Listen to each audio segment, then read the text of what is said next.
Hello जी। तो आज के दूसरे वीडियो में हम बात कर लेते हैं एक अफोर्डेबल हाउसिंग फाइनेंस कंपनी के बारे में। हम ऑलरेडी काफी सारी अफोर्डेबल हाउसिंग फाइनेंस कंपनी कर चुके हैं। हमने कैंसन होम्स भी कर लिया, हमने आवास भी कर लिया, एप्टेस भी कर लिया, होम फर्स्ट भी कर लिया, और हमने उसके साथ एक बहुत छोटी सी हाउसिंग फाइनेंस कंपनी पड़ी थी जो बहुत बढ़िया रेट पे ग्रो कर रही थी। उसका 4-5 गुना एयूएम करने का गाइडेंस था, जिसका नाम था स्टार हाउसिंग फाइनेंस। वो तो शायद 300 350 करोड़ के आसपास का ही कंपनी था।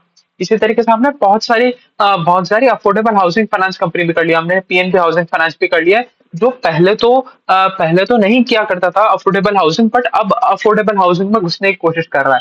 उसके बाद हमने थोड़ी सी थ्योरी भी समझ ली थी कि भाई जैसे कैनफिन कह रहा था, कैनफिन अपनी एक अलग ही दुनिया में काम कर रहा था। वो कह रहा था कि हमें अफोर्डेबल वाले में ज्यादा ग्रोथ नहीं दिखती, हमें प्रीमियम वाले में ज्यादा ग्रोथ देखने को मिलती है, इसलिए अब हम अफोर्डेबल पे फोकस हटा के प्रीमियम पे फोकस शिफ्ट कर रहे हैं। और बाकी पूरी दुनिया कह रही है कि हमें अफोर्डेबल में बहुत अच्छी ग्रोथ दिख रही है और प्रीमियम में हमें जाने की इच्छा ही नहीं है। तो ये भी हमने कहानी समझ ली थी। अब देख लेते हैं India shelter finance finance corporation क्या बोलता है। ये भी एक अफोर्डेबल हाउसिंग फाइनेंस कंपनी है। अब देखो, पहले तो समझ लेते हैं अफोर्डेबल हाउसिंग फाइनेंस कंपनी क्या होता है। अब जैसे ही आप सुनोगे कि अफोर्डेबल हाउसिंग फाइनेंस कंपनी, तो इसका मतलब वो लोन देते हैं between the ticket size of 5 lakh to 15 lakh, 5 lakh से 15 लाख के बीच का ये लोग हाउसिंग लोन करते हैं, इसीलिए इनको अफोर्डेबल हाउसिंग फाइनेंस कंपनी बोला जाता है। और इंडिया शेल्टर की स्पेसिफिकली बात करूं तो ये टियर 2, 3, 4 सिटीज में जाके, स्पेशली 3 और 4 सिटीज में जाके अपना अपना लैंडिंग करते हैं। तो वहां जाके लोगों को अपना घर बनाने के लिए लोन देते हैं। और एक क्या करते हैं, अगर हम इनकम डिविजन करें तो एक तो आएंगे हमारे low income group, economically weaker section of the society. वो हो गया जिनकी annual annual family income 3 lakh रुपए से कम है, तो ये उनको लोन नहीं देते। ये लो इनकम ग्रुप वालों को लोन देते हैं जिनकी इनकम 3 से 6 लाख, 3 से 9 लाख के बीच के आसपास की, जिनकी पूरी फैमिली की एनुअल इनकम होती है, उनको जाके ये लोग लोन देते हैं। और ये लोग, और हाउसिंग लोन जो है वो लंबा टेन्योर का लोन होता है, 3 साल, 5 साल, 10 साल, 15 साल के आसपास का भी हाउसिंग लोन होता है।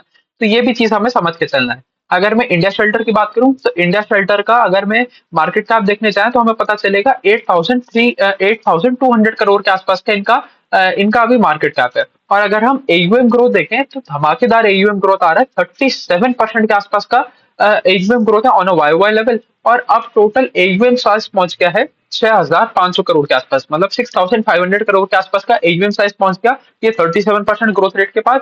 और ईयर ऑन ईयर लेवल पे 37% से ग्रो कर रहा है, मतलब बहुत ही बढ़िया ग्रोथ आ रही है। ये मार्केट शेयर कैप्चर करने वाली ग्रोथ है। अब देखो, एक और चीज समझते हैं। इंडिया का इतना बड़ा मार्केट है, इतना बड़ा मार्केट है कि आप पेनिट्रेशन करते जाओ, आप कभी भी किसी दूसरी कंपनी के लिए किसी दूसरी कंपनी का डायरेक्ट मार्केट शेयर नहीं छीन पाओगे। हम ये कहते जरूर है कि भाई जो जो अफोर्डेबल हाउसिंग फाइनेंस पूरी इंडस्ट्री है वो 20% से ग्रो कर रही है, और 20% से ज्यादा रेट पे जो कंपनियां ग्रो कर रही हैं वो मार्केट शेयर कैप्चर कर रही हैं। बट अभी भी इतना स्कोप पड़ा है पूरी कंट्री में कि अगर आप इंडिपेंडेंट ज्योग्राफी भी पकड़ो तो कोई कंपनी पूरे इंडिया को लैंडिंग कर ही नहीं सकता। ये ऐसी 50 आवास चाहिएगी, 50 इंडिया शेल्टर चाहिएगा, 50 एप्टेस चाहिएगा, 50 होम फर्स्ट फाइनेंस चाहिएगा, क्योंकि इतना बड़ा मार्केट है। तो कोई भी पूरे के पूरे मार्केट को केटर कर नहीं सकता। तो ये बहुत ही बड़ा मार्केट है और बहुत अच्छी पेस से ग्रो होता हुआ मार्केट है, तो इसके ऊपर हमें नजर रखनी चाहिए। और जो इंडस्ट्री का ग्रोथ रेट है उससे तो बहुत ज्यादा रेट पे लोग ग्रो कर रहे हैं। करीबन अगर हम बात करें तो लगभग लगभग 60-70% ज्यादा रेट से ग्रो कर रहे हैं अपने अपने इंडस्ट्री से। अगर हम बात करें तो इनका जो क्वार्टर ऑन क्वार्टर लेवल पे जो ग्रोथ रेट था वो था करीबन करीबन 7-8% के आसपास का। और अगर हम डिस्बर्समेंट ग्रोथ की बात करें तो वो भी अच्छा है, वहां पर भी कोई दिक्कत नहीं आ रही। जैसे हमने कई कंपनियों में देखा है कि Q1 स्लगिश रहता है, तो Q1 में क्या करते हैं, तो आपका डिस्बर्समेंट कम हो जाता है। तो यहाँ पर भी वो केस तो है, तो Q4 से Q1 में डिस्बर्समेंट कम तो है, बट बहुत ज्यादा फर्क नहीं है। ऐसा नहीं है कि 20% नीचे गिर गया डिस्बर्समेंट या 40% नीचे गिर गया डिस्बर्समेंट, सिर्फ और सिर्फ 7% डाउन है disbursement on quarter on quarter level, और वाई वाई लेवल पे भी 23% से बढ़ा ही है डिस्बर्समेंट। तो यहाँ पर भी हमें कोई दिक्कत देखने को मिल नहीं रहा है। अगर हम पैट की बात करें तो पैट बढ़ा by 77% on a Y level. और अगर हम बात करें तो इन्होंने 30 न्यू ब्रांचेस खोली इस क्वार्टर में, और टोटल नंबर ऑफ ब्रांचेस इनकी पहुंच गई 236 ब्रांचेस। तो ये भी बहुत अच्छा एक्सपेंशन रेट है। आप सोचो, आप ऑलमोस्ट ऑलमोस्ट ऑलमोस्ट ऑलमोस्ट 6-7% के आसपास में क्वार्टरली ब्रांच एक्सपेंशन कर रहे हो, इसको आप एनुअलाइज करो तो 29-30% के आसपास है, तो आपकी ब्रांच एक्सपेंशन ही है, तो आपका एयूएम ग्रोथ तो उससे ज्यादा हो गया होगा, क्योंकि आप देखो ना, आपने 30% नई ब्रांचेस खोल दी तो 30% तो आपका एयूएम ग्रोथ सीधा सीधा ही आ गया। और जब आपकी एग्जिस्टिंग ब्रांचेस हैं उसमें भी तो एयूएम ग्रोथ आपको आता हुआ दिखेगा, तो मतलब बहुत धमाकेदार ग्रोथ है यहाँ पर, ग्रोथ की तो कहीं भी कमी हमें दिख ही नहीं रही है। अगर हम आरओए की बात करें तो आरओए भी इंप्रूव हो गया from 5.4% to 5.6% on quarter on quarter level, और आरओई भी इंप्रूव हो गया, आरओई भी इंप्रूव हो गया from 13.6% to 14.3% on quarter on quarter level. अब देखो ये इंप्रूवमेंट कैसे है, देखो एक तो क्या होता है कि आप बाहर से और ज्यादा लेवरेज लेते हो और उसके साथ आप ग्रोथ लेके आते हो। यहाँ पर इन्होंने बाहर से लेवरेज तो लिया ही लिया है, उसके साथ अपनी कोलेंडिंग बुक को भी बढ़ाना चालू कर दिया है। अब कोलेंडिंग पे ये लोग और भी ज्यादा अग्रेसिव हो गए हैं। अगर मैं बात करूं करंटली पूरी टोटल बुक का एक बहुत छोटा सा पोर्शन ही है कोलेंडिंग का, बट अभी बहुत रैपिड पेस पे बढ़ रहा है। अभी 2.9% के आसपास का टोटल कोलेंडिंग पोर्शन बन गया, मतलब अगर इनके पास 100 रुपए का ईयूएम है तो 100 रुपए में से 2.9% के आसपास ये लोग कोलेंडिंग से लेके आ रहे हैं। अब कोलेंडिंग क्या चीज है एक बार वो भी समझ लेते हैं।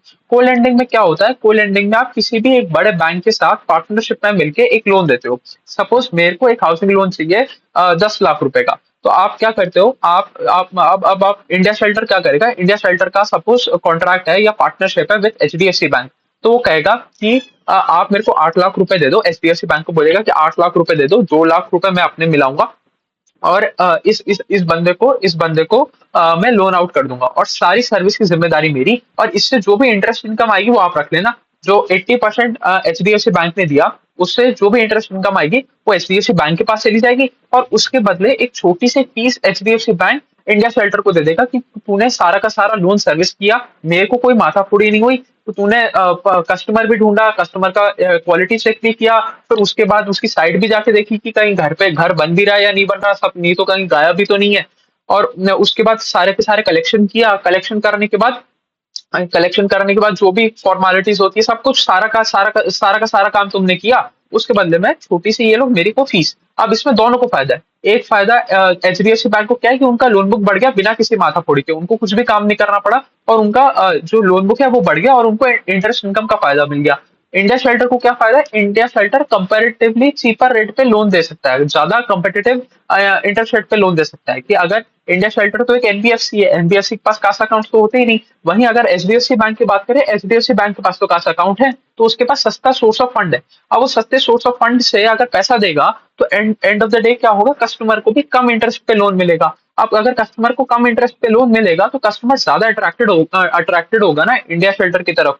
नहीं तो अगर इंडिया शेल्टर अपने बलबूते पे ही सारा का सारा लोन देता तो उसको थोड़ा सा ज्यादा इंटरेस्ट चार्ज करना पड़ता, तो हो सकता है कस्टमर और कहीं दूसरे जगह भाग जाता जहां पर उसको कंपैरेटिवली चीपर रेट पे लोन मिल रहा होता। तो एक तो उससे कस्टमर एक्वायर कर लिया, एचडीएफसी बैंक को भी फायदा हो गया, इंडिया शेल्टर को भी फायदा हो गया, कस्टमर को भी फायदा हो गया, तो एंड ऑफ द डे सबका फायदा हुआ। और ये है होती है कोलेंडिंग बुक। तो ये लोग अपनी कोलेंडिंग बुक का और भी ज्यादा एग्रेसिव होते जा रहे हैं, और पहले पिछले क्वार्टर में 2.4% था, जो अब बढ़ के 2.9% के आसपास का हो गया, और इसको और तेजी से बढ़ाने की भी बात कर रहे हैं।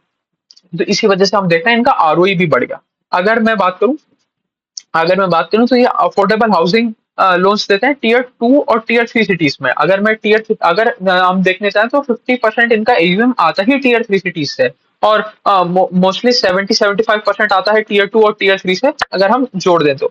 और अगर हम बात करें, ये देते हैं 70% mortgage first time home buyers को, फर्स्ट टाइम जो जो घर खरीदने जा रहे हैं, जो पहली बार अपनी क्रेडिट हिस्ट्री बनाने जा रहे हैं, पहली बार जीवन में लोन लेने जा रहे हैं, तो 70% कस्टमर इनके वैसे होते हैं, और उसमें से भी 72% सेल्फ एम्प्लॉयड होते हैं। अब देखो जैसे हम बात करें, कुछ कुछ कंपनियां होती हैं जो सैलरीड एम्प्लॉय को ज्यादा टारगेट करती है, कुछ कंपनियां होती हैं जो सेल्फ एम्प्लॉयड कैटेगरी के लोगों को ज्यादा टारगेट करते हैं। इसी तरीके से ये लोग सेल्फ एम्प्लॉयड वालों को ज्यादा टारगेट करते हैं। जहां तक मेरे को याद आ रहा है, एप्टेस भी यही करता है, एप्टेस भी सेल्फ एम्प्लॉयड, एप्टेस नहीं या होम फर्स्ट या एप्टेस में से एक ऐसा करता है कि वो सेल्फ एम्प्लॉयड वाले को ज्यादा केटर करता है, और दूसरा ऐसा करता है कि वो सैलरीड वाले को ज्यादा केटर करता है।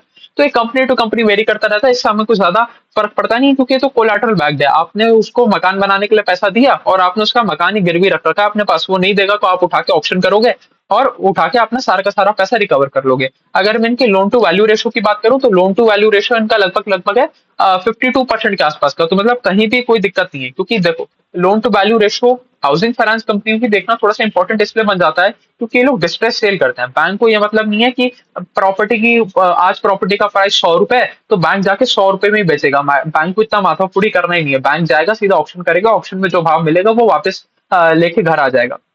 तो अगर उस दिन ऑप्शन में 100 रुपए का 90 रुपया मिला तो भी बैंक का पूरा पैसा रिकवर होना चाहिए। तो इसीलिए हमें लोन टू वैल्यू रेशो पे थोड़ा सा ध्यान देना पड़ता है। अगर हम इनका लोन टू वैल्यू रेशो देखें तो 52% के आसपास का लोन टू वैल्यू रेशो है, जो बहुत ही बेहतरीन है।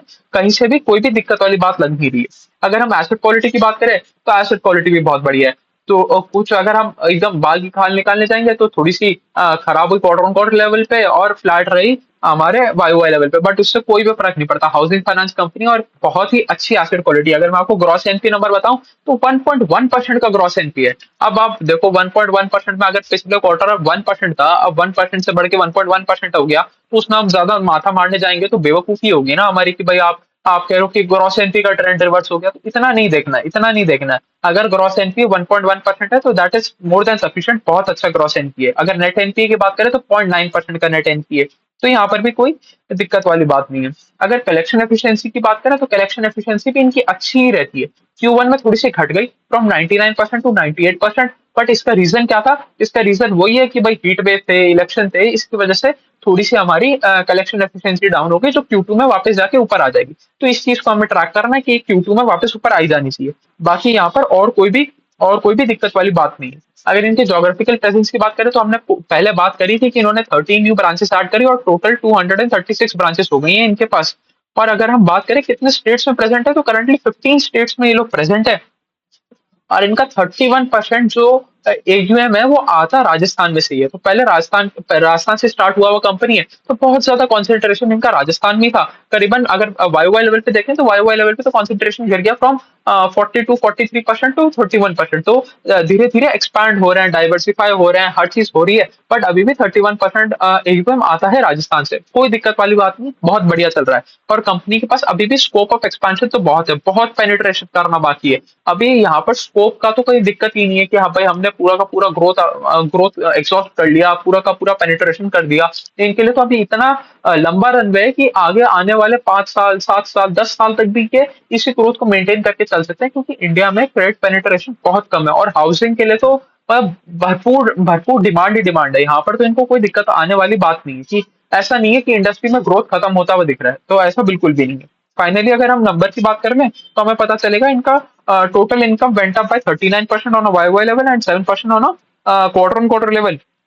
Net total income went up by 54% on a YY level. Operating profit went up by 76% on a YY level and 9% on a quarter on quarter level. अब देखो यहीं पर कहानी समझ में आ जानी चाहिए कि हमें ऑपरेटिंग लेवरेज मिला। अब देखो ऑपरेटिंग लेवरेज मिलने का क्या मतलब है कि आपने अपना नेट इंटरेस्ट इनकम बढ़ाया, आपने नेट टोटल इनकम बढ़ाया, बट आपका अगर नेट टोटल इनकम 15% से बढ़ रहा है तो आपका ऑपरेटिंग एक्सपेंडिचर भी 15% से नहीं बढ़ रहा। ऑपरेटिंग एक्सपेंडिचर कम रेट पे बढ़ रहा है, तो यही वो देखने को मिला। अगर हम बात करें नेट टोटल इनकम बढ़ा इनका 54% से, वहीं जो ऑपरेटिंग एक्सपेंडिचर है, खर्चा है, खर्चा सिर्फ बढ़ा 25% से। तो आपको इंक्रीमेंटली 54 रुपए कमाने के लिए, अब सपोज एक एग्जांपल लेते हैं कि पिछले क्वार्टर में इनका या पिछले साल Q1 FY24 में इनका 100 रुपए का नेट टोटल इनकम था। अब 100 रुपए का नेट टोटल इनकम बढ़ के इस साल हो गया 154 रुपीज का। तो 54% का इंक्रीज आ गया नेट टोटल इनकम में। पिछली बार इन्होंने खर्चा किया था, जो खर्चा किया था वो सपोज किया था 50 रुपए का खर्चा किया था। तो 50 रुपए का खर्चा करके इन्होंने 100 रुपए का इनकम कमाया था। और इस बार क्या हुआ, इनका 54% का ग्रोथ आया इनके इंटरेस्ट इनकम में। बट जो खर्चे में ग्रोथ था, वो खर्चे में ग्रोथ सिर्फ 10% का ही आया, सिर्फ 10% का ही आया। इसलिए खर्चा बढ़ा 50 रुपए से 55 रुपए। तो आपने एडिशनल 5 रुपए खर्चा करके, 5 रुपए एडिशनल खर्चा करके आपने 54 रुपीज का इनकम जनरेट कर लिया। ये इसका मतलब आपको ऑपरेटिंग लेवरेज मिला। तो यही हमें वो चीज भी देखने को मिलती है कि आपका आपका जो नेट टोटल इनकम है वो बढ़ा 54% से, वहीं आपका ऑपरेटिंग एक्सपेंडिचर बढ़ा सिर्फ 24% से। तो ये बहुत बेहतरीन चीज है। इसीलिए हमें देखने को मिल रहा है कि ऑपरेटिंग प्रॉफिट ज्यादा पेस पे बढ़ गया। Operating profit was up 76% on a Y level and 9% on a quarter on quarter level. और फाइनली हम पैट की बात करें तो PAT went up by 77% on a Y level and 7% on a quarter on quarter level. अब इससे एक और चीज पता चलती है, जो 1% एक्स्ट्रा फैट बढ़ा, इसका मतलब क्या है, थोड़े से प्रोविजन कम करने पड़े। इसका मतलब कंपनी को आगे चल के कोई अपनी एसेट क्वालिटी में भी कोई स्ट्रेस आता हुआ दिखता नहीं है। अगर मैं इनकी क्रेडिट कॉस्ट की बात करूं तो 0.4% के आसपास की इनकी क्रेडिट कॉस्ट है, मतलब बहुत ही बेहतरीन क्रेडिट कॉस्ट है। अब क्रेडिट कॉस्ट क्या होती है वो समझ लेते हैं थोड़ा सा। Credit cost is provision divided by total loan disperse. अगर आप समझो कि आप प्रोविजन ज्यादा करना पड़ा, कि भाई पिछले पिछले क्वार्टर में 100 रुपए का प्रोविजन किया था, इस बार 200 रुपए का प्रोविजन किया, तो आपकी क्रेडिट कॉस्ट हो जाएगी डबल। अज्यूमिंग कि आपका जो डिनोमिनेटर है वो सेम रहता है, टोटल लोन डिस्पर्स सेम रहते हैं, तो आपकी क्रेडिट कॉस्ट हो जाएगी डबल। इसका मतलब क्या है कि आपको आगे लग के आगे चल के लग रहा है कि आपके आगे आने वाले लोन्स खराब होंगे। तो अगर क्रेडिट कॉस्ट ऊपर जा रहा है इसका मतलब खराब साइन है, क्रेडिट कॉस्ट नीचे आ रहा है इसका मतलब अच्छा साइन है। तो 0.4% का क्रेडिट कॉस्ट होना बहुत ही बेहतरीन चीज है, यहाँ पर कोई भी दिक्कत वाली बात है नहीं। तो चलिए यही थी कहानी इंडिया शेल्टर फाइनेंस की। आगे चल के हम और भी सारी कंपनी कवर कर ही लेंगे। ये हमने एक और affordable housing housing finance company के बारे में कहानी कर ली। चलिए अभी के लिए इतना रखते हैं। Thank you.